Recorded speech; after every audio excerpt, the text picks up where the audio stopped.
다같이 기도하심으로 3월 첫 주 3월 4일 사순절 세 번째 주일 예배로 하나님께 나아갑니다. 이 세상을 주장하시고 인도하시는 아버지 하나님, 2월을 보내고 3월을 주신 하나님께 감사하며 3월 첫 주 사순절 세 번째 예배로 나아갑니다. 하나님이여, 우리 마음의 믿음을 보시고 성령으로 충만케 역사하여 주셔서 오늘도 우리가 드리는 이 예배를 통하여 하나님께서 가장 향기로운 예배로, 흠향하시는 예배로, 받아진 예배로 나아갈 수 있도록 우리를 이끌어 주시옵소서. 아버지 하나님, 오늘도 영과 진리로 예배하는 모든 주의 백성들을 강복하시사 어느 곳에 있든지 그곳에서 하나님의 예배자로 바로 서는 복된 시간 되게 하여 주시옵소서. 주께서 우리를 인도하시니 우리는 기쁘고 감사하고 그저 하나님의 은혜에 찬송 올립니다. 주여, 우리 예배와 우리 모든 기도와 간구를 예물을 받아 흠양하여 주시옵기를 간절히 바라오면서 이제는 사도신경으로 우리의 신앙을 고백합니다. 나는 전능하신 아버지 하나님, 천지의 창조주를 믿습니다. 나는 그의 유일하신 아들 우리 주 예수 그리스도를 믿습니다. 그는 성령으로 잉태되어 동정녀 마리아에게서 나시고 본디오 빌라도에게 고난을 받아 십자가에 못 박혀 죽으시고 장사된 지 사흘 만에 죽은 자 가운데서 다시 살아나셨으며 하늘에 오르시어 전능하신 아버지 하나님 우편에 앉아 계시다가 거기로부터 살아있는 자와 죽은 자를 심판하러 오십니다. 나는 성령을 믿으며 거룩한 공교회와 성도의 교제와 죄를 용서받는 것과 몸의 부활과 영생을 믿습니다. 아멘.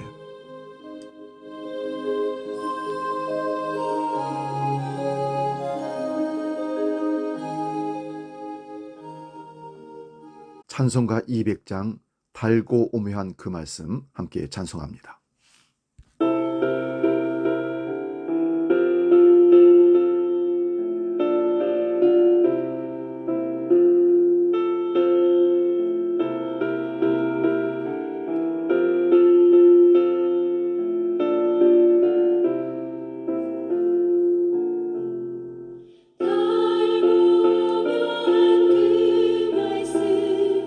생명의 말씀을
주시는 하나님 말씀은 구약성경 전도서 12장 9절에서 14절의 말씀입니다.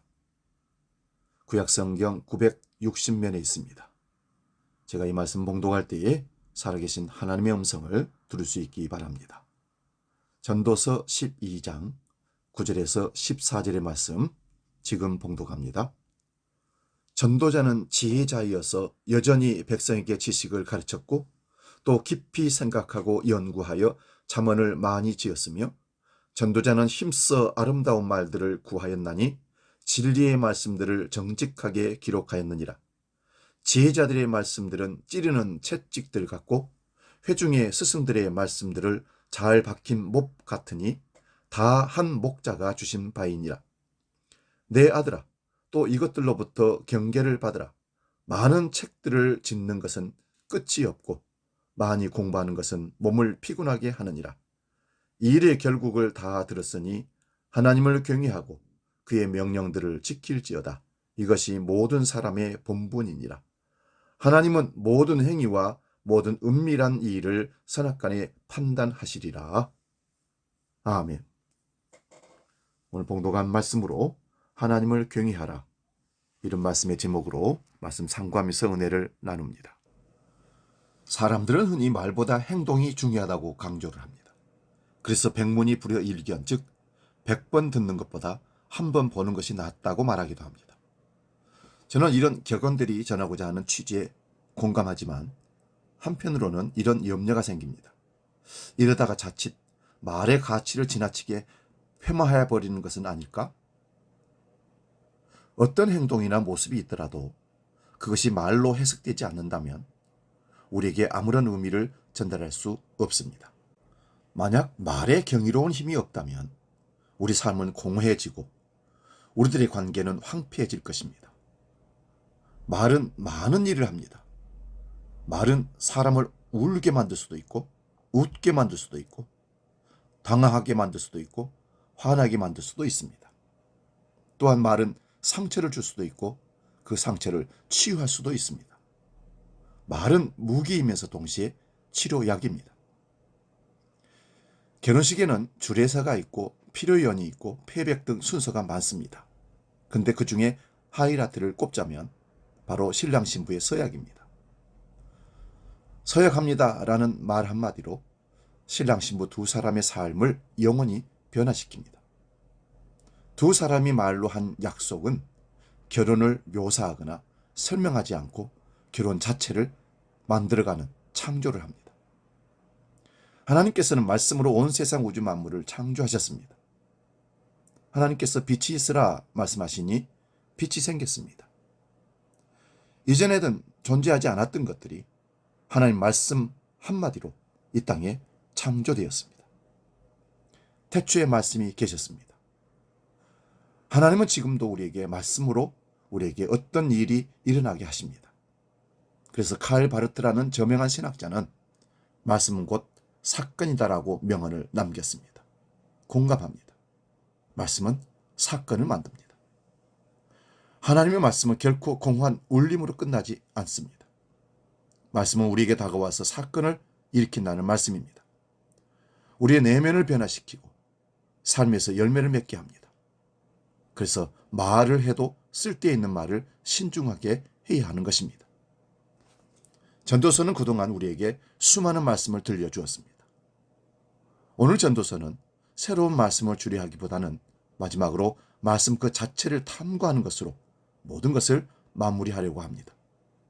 오늘 전도서는 우리에게 말씀을 어떻게 가르칠 것인가? 말씀은 우리를 어떻게 변화시키는가?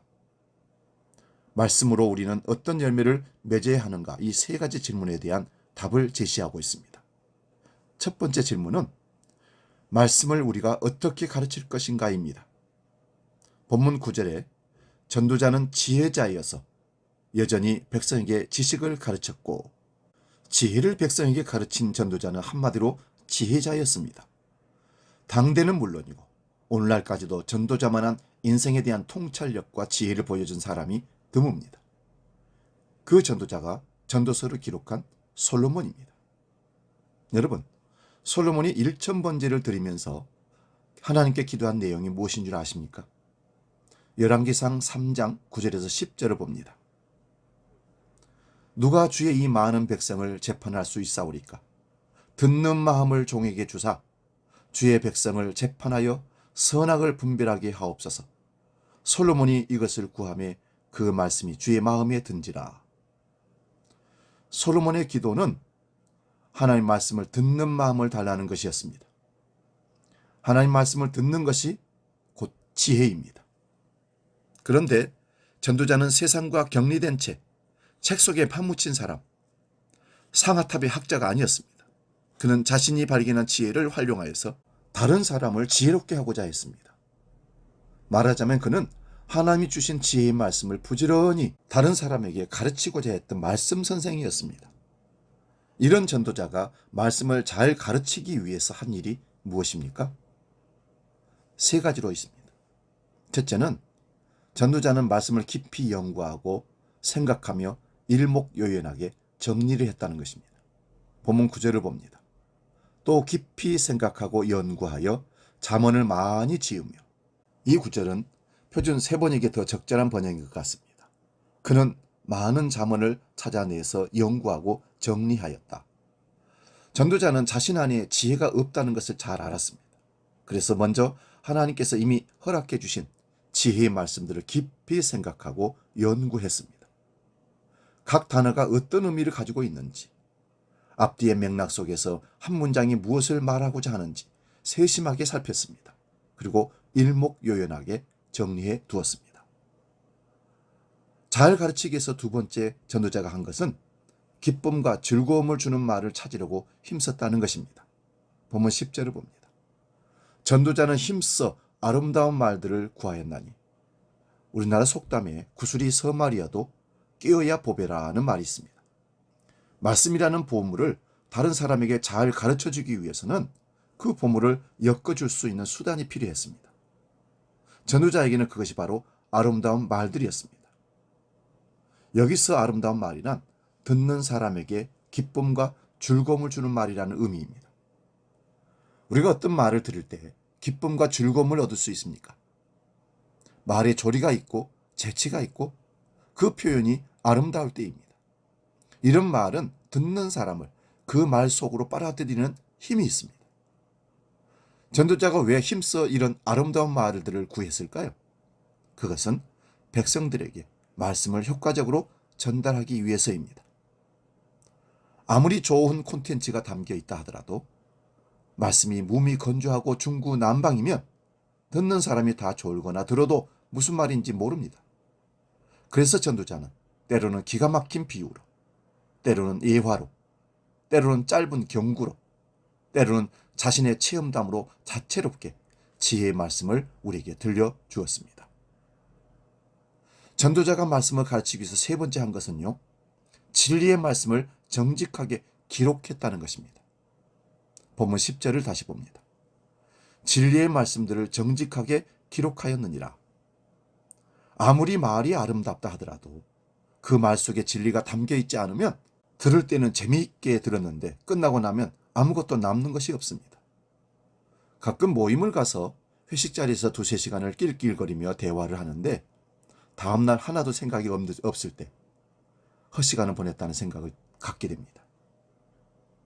그러나 전도자는 말을 아름답게 할 뿐만 아니라 날카로운 문제의 의식과 묵직한 주제를 담아서 말을 했습니다. 그래서 그의 말을 듣고 나면 마치 영양가 높은 음식을 먹고 배부른 것처럼 영혼의 만족이 있었습니다.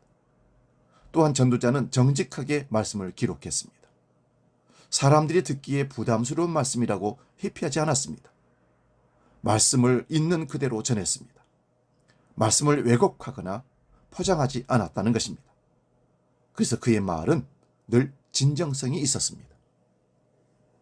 이제 두 번째 질문으로 들어갑니다. 말씀은 우리를 어떻게 변화시키는가입니다. 본문 11절입니다. 지혜자들의 말씀들은 찌르는 채찍들 같고 회중의 스승들의 말씀들은 잘 박힌 목 같으니 다 한 목자가 주신 바입니다. 앞에서는 말씀을 가르치는 사람의 입장이었지만 이제는 말씀을 듣는 사람의 입장에서 한번 생각해 보도록 하겠습니다. 성경 선생님이 가르쳐준 말씀을 귀 기울여 잘 듣는다면 이것이 듣는 사람을 어떻게 변화시킬 수 있을까요? 전도서는 말씀이 우리에게 들려오게 될 때 두 가지 변화를 일으킬 수 있다고 말합니다. 그 첫째가 말씀은 찌르는 채찍과 같이 우리를 인도한다고 합니다. 여기서 채찍은 목자가 가축을 인도할 때 쓰는 끝이 뾰족한 채찍을 가리킵니다. 왜 목자가 이런 채찍을 들고 나왔을까요? 가축을 괴롭히고 못살게 하기 위해서일까요? 그렇지 않습니다. 찌르는 채찍은 잘못된 길로 가는 가축을 옳은 길로 돌아오게 만들기 위해서 채찍을 휘두릅니다. 만약 가축이 오른쪽으로 가야 하는데 낭떠러지가 있는 왼쪽으로 가려 한다면 목자는 어떻게 하겠습니까? 그 동물을 살리기 위해서 끝이 뾰족한 채찍을 가감하게 때렸을 것입니다. 왜냐하면 그가 미워서가 아니라 그를 살리기 위해서 그랬습니다. 이렇게 채찍을 휘두르면 동물은 아이쿠 하면서 오른쪽으로 몸을 틀어서 방향으로 갈 것입니다. 가축이 아픔을 피할 수 있는 유일한 길은 목자가 원하는 길로 가는 것입니다. 하나님의 말씀은 이와 같이 때로는 우리를 슬프게 아프게 합니다.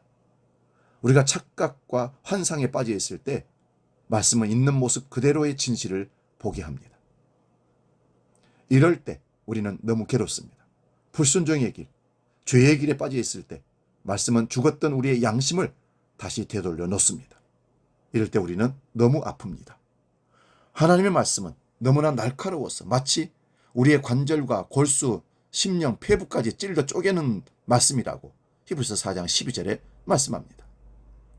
말씀이 은혜와 감동이 돼야지 꼭 나를 아프게 해야 하느냐고 반문할지 모릅니다. 하지만 이런 아픔은 우리가 하나님을 알고 사랑하고 그분과 함께 평생을 동행하기 위해서는 반드시 필요한 아픔입니다. 우리는 양 같아서 각기 제 길로 가서 알지 못합니다. 때로는 엉뚱한 길로 헤매거나 때로는 멸망의 길을 향해 제 발로 걸어갈 때가 많습니다. 그래서 우리는 목자의 날카로운 채찍이 필요합니다. 우리 영혼을 콕콕 찔러 아프게 하는 말씀 말입니다. 살리는 말씀 말입니다. 두 번째로 말씀은 잘 박힌 못과 같이 우리를 붙들어 준다고 합니다. 여기서 못은 천막을 고정시키는 말뚝을 가리킵니다. 천막을 쳐보셨습니까? 실제로 해보면 생각보다 말뚝을 박는 일이 쉽지가 않습니다. 박을 적절한 위치를 찾는 것도 어렵고 망치질도 어렵습니다. 잘못 박으면 한순간에 천막이 우르르 무너지는 불상사를 경험하게 됩니다. 실제로 제가 군대에서 훈련 중에 비바람이 치던 날 밤에 그런 일을 경험했습니다. 할 수 없이 분대원 모두가 트럭 위에 올라가서 판초 우위를 뒤집어 쓰고 하룻밤을 꼬박 샌 적이 있었습니다. 천막을 잘못 쳤기 때문에 그렇습니다. 우리 인생에도 비바람이 몰아칠 때가 있습니다. 실패 때문에 찾아오는 절망의 비바람, 관계의 파괴에서 오는 독한 바람, 의심의 광풍이 세게 불어올 때가 있습니다. 우리는 이런 인생의 비바람을 맞설 힘이 없습니다. 여차하는 순간 지금까지 쌓아온 모든 것이 한순간에 다 날아가 버릴 수도 있습니다. 그러나 감사하게도 우리에게는 말씀이 있습니다. 말씀은 잘 박힌 목같이 우리를 붙들어 줍니다. 비록 밖에는 거센 바람이 몰아친다 해도 말씀이 박힌 사람은 흔들리지 않습니다. 우리는 연약하지만 말씀이 우리에게 버틸 힘을 제공합니다. 그 말씀이 바로 이 세상을 무에서 유로 창조하신 창조 능력의 말씀이기 때문에 그렇습니다. 그 결과 말씀은 예수님의 약속대로 세상이 알지 못하는 평안을 우리에게 선사합니다. 그러면 찌르는 채찍같이 우리를 인도하고 잘 박힌 못처럼 우리를 붙들어주는 말씀은 누구에게서 온 것입니까? 전도서는 한 목자에게서 왔다고 말합니다. 한 목자가 누구일까요? 바로 하나님이십니다. 이 말씀은 우리를 사랑하시고 천하보다 귀하게 여기시는 목자 되시는 주님으로부터 온 말씀입니다. 그분의 말씀이 우리 인생의 내비게이션이고 안전벨트입니다. 이제 우리는 세 번째 질문으로 들어갑니다.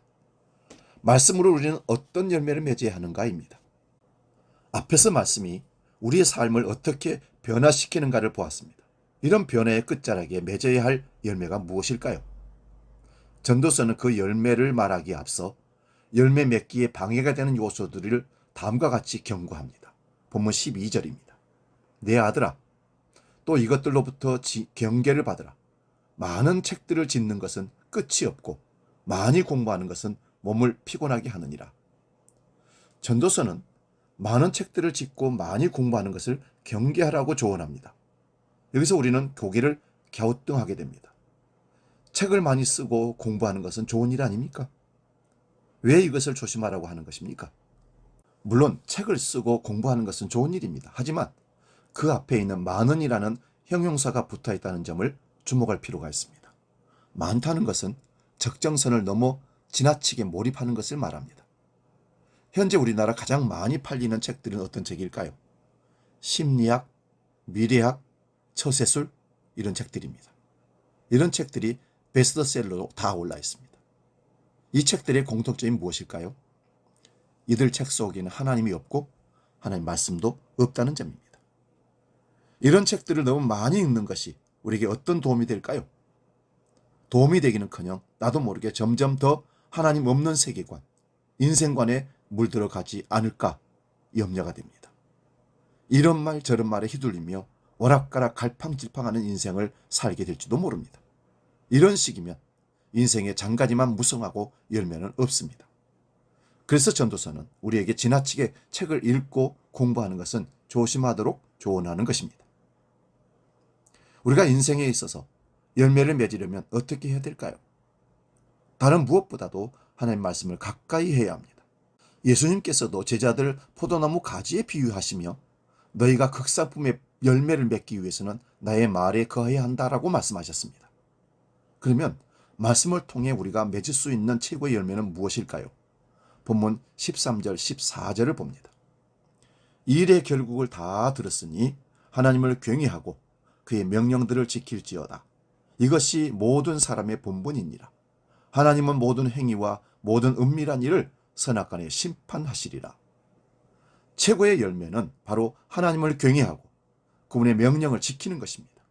마치 우리가 압도적으로 아름다운 풍경을 보고 거기에 경외감을 느끼듯이 압도적으로 위대하신 하나님, 영광의 하나님 앞에서 우리는 경외심을 가지지 않을 수 없습니다. 여기 경외심을 갖는다는 말씀은 그분의 말씀을 듣고 순종한다는 뜻입니다. 이런 경외심에서 자연스럽게 나오는 결과가 하나님 명령에 순종하는 것입니다. 너무나 당연한 일입니다. 하나님을 경외하는 사람이 어떻게 그분의 명령에 불순종할 수 있겠습니까? 말씀에 순종하는 삶이 우리가 맺게 될 가장 아름다운 열매입니다. 전도서는 이것을 모든 사람의 본분이라고 표현하고 있습니다. 곧 내가 하고 싶으면 하고 하기 싫으면 안 해도 되는 그런 것이 아니라 내가 당연히 해야 할 일이란 뜻입니다. 순종의 열매 맺는 것은 하나님이 우리에게 주신 책임이자 의무입니다.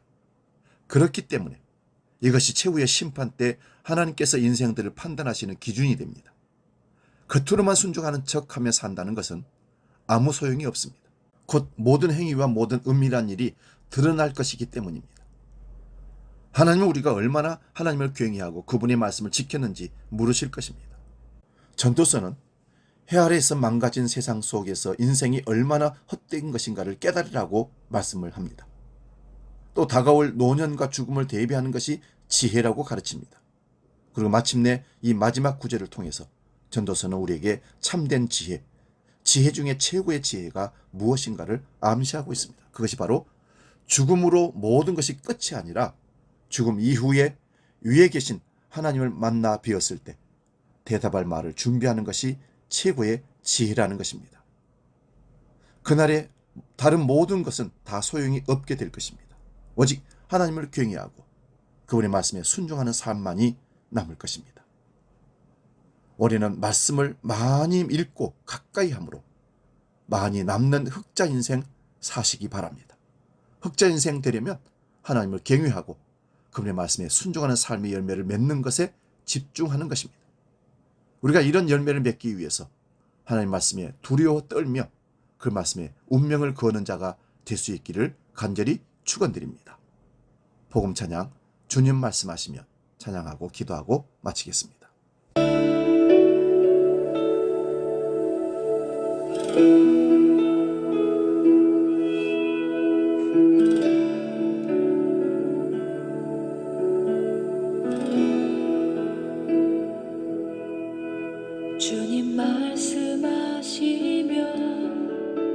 내가 나가리다. 주님 뜻이 아니면 내가 멈춰서리다.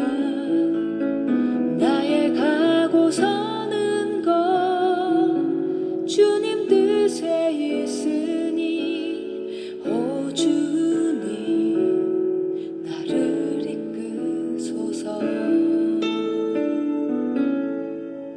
주님 말씀하시면 내가 나가리다. 주님 뜻이 아니면 내가 멈춰서리다. 나의 가고 서는 것 주님 뜻에 있으니 오 주님 나를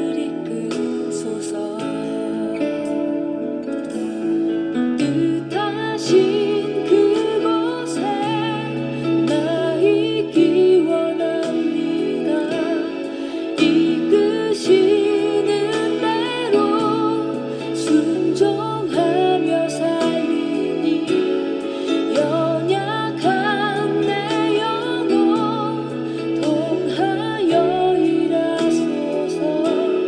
주님 나라와 그 뜻을 위하여.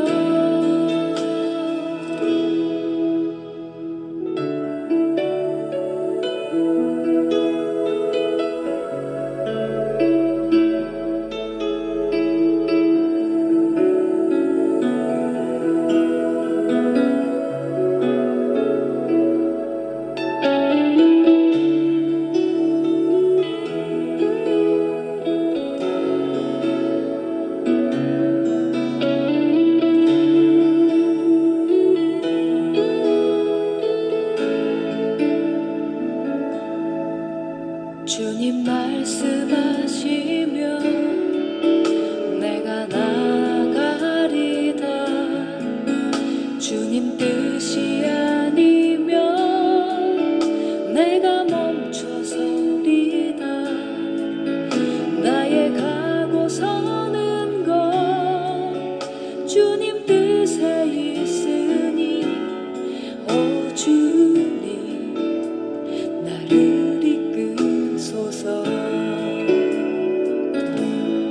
뜻하신 그곳에 나 있기 원합니다.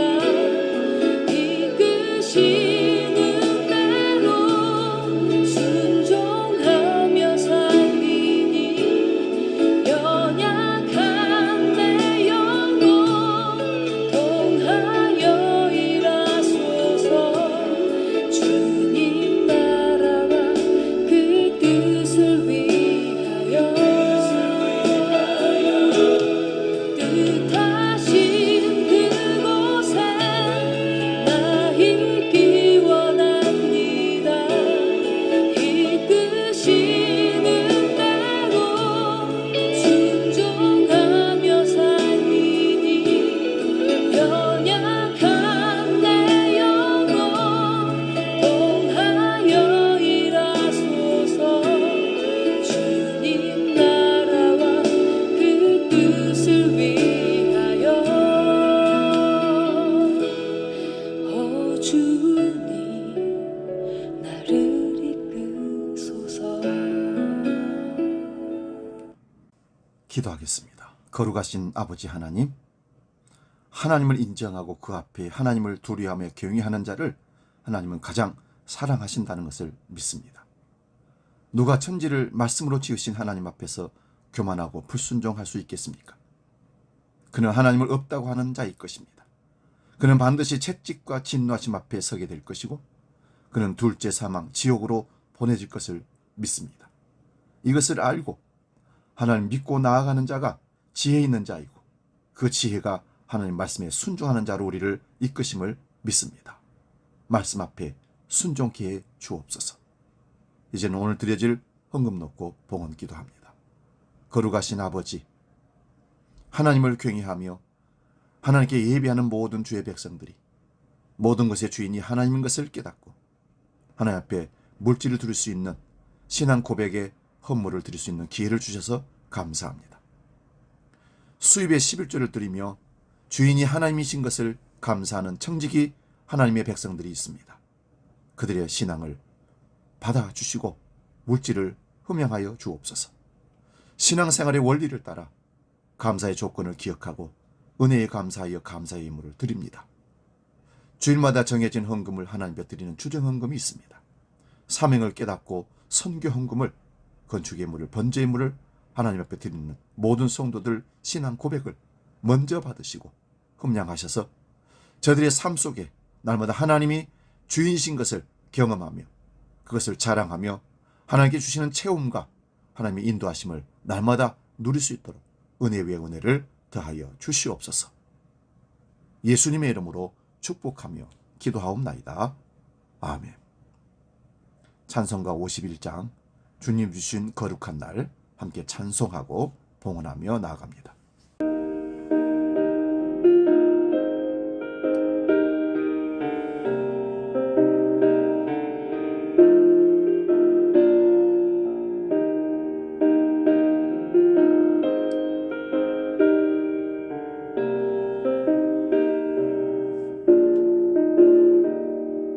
주님 주신 거룩한 날 기쁨으로 주 앞에 와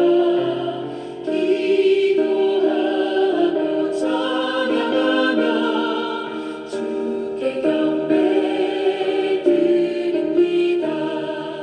내게 주신 귀한 물질 하나님께 드리오니 기뻐 받을 제물로서 연락되게 하옵소서. 내게 있는 귀한 것을 주님 앞에 다 바쳐도 주님 주신 그 사랑에 부족할 것뿐입니다. 구원하신 나의 주님 그 시대를 생각하며 주께 힘써 바치겠네. 아까울 것 무엇이냐. 이어서 교회 생활 소식 안내합니다. 주보를 참고하시기 바랍니다. 우리는 사순절을 지금 지키고 있습니다. 부활절 전 40일을 우리를 위해 고난당하시고 십자가에 죽으신 주님을 묵상하는 이 절기에 기도와 말씀으로 경건의 삶으로 나아갈 수 있기를 바랍니다. 오늘은 세 번째 주일입니다. 오늘 식사 후에 여전대의 원래일을 2월 원래일을 갖습니다. 다음 주에는 구역 모임으로 모이도록 하겠습니다. 원래의 광고입니다. 남선교회는 3월 17일 주일에 그리고 여전대회는 24일 주일에 여전대 원래를 갖도록 하겠습니다.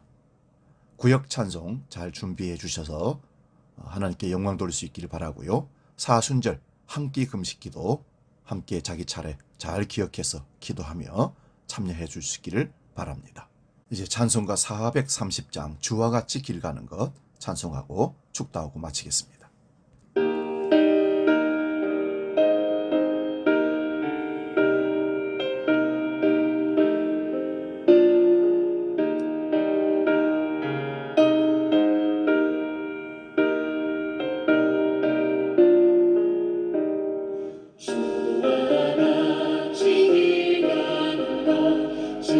즐거운 일 아닌가. 우리 주님과